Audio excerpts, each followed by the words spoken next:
Like and subscribe to our channel, Fabulous Pattaya Media Group, by using the link below. Following a global operation to track down the two assassins of an Indian gangster on Phuket a month ago, one, Matthew Dupre, has been arrested in Canada. Both men had flown from Thailand quickly after the gunning down of a man in a car park and had originally flown to Europe. It was obvious that as Canadians they would likely continue at some time to their home country. Dupre is now being held in an Alberta jailhouse as courts there mull over an extradition request by Thailand, where he would face charges of premeditated murder, which carries the death penalty. Identified from CCTV recordings, there's currently no report on the whereabouts of the second man, Larkamp. It's believed the killing was as a result of a criminal deal gone wrong, and the dead man had a history of crime, which had led to his expulsion from Canada, with further crimes committed in his home country of India. 3 men and 2 women from a group who sailed on the Chao Phraya River when an actress fell to her death are being questioned by police this week as more information has been supplied to them by outsiders. No one yet knows how the woman fell from the boat, why as a swimmer she drowned, and why she wasn't quickly rescued. Her parents have pushed for a full inquiry, and full post-mortem results have been forwarded to the authorities but not released. An Anticovid nasal spray developed here and designed to combat the virus at the very moment it's inhaled is expected to be released for sale within perhaps 6 months. Once tested and approved for use, it could well become a global selling product quickly, and it's being developed in Thailand. As the global price of oil has increased, so pump prices here in Thailand are rising, with diesel prices previously frozen by the state at 30 baht a litre. It's been climbing since Sunday and exceeded that price at many stations.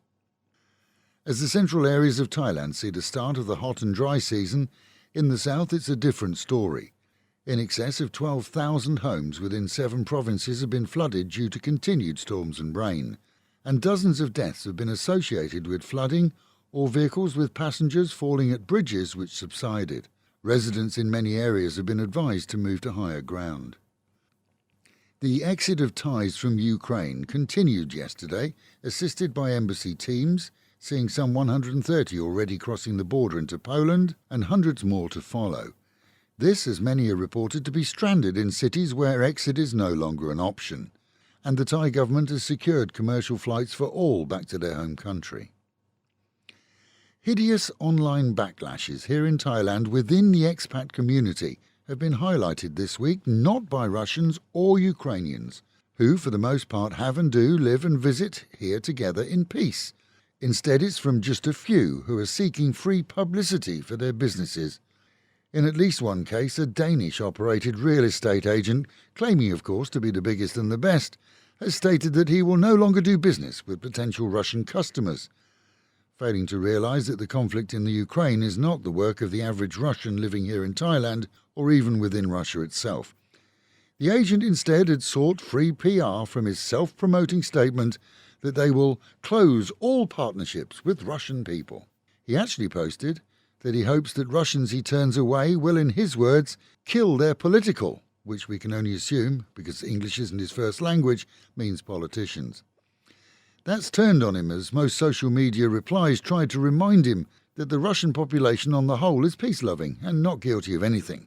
Either way, the Turklesons of the expat community are likely to be ignored by those with brains. Meanwhile, in our own region, early this morning the air was reported as unhealthy at 101 by the IQ Air app. The province this morning reported 1,197 new cases of the virus, 234 in Chonburi, 352 in Silachar, 268 in Banglamung and 90 in Sattahip. Nationally, the numbers are slightly down at 20,420. For those who are British or celebrating today, it's Pancake Day in many home countries.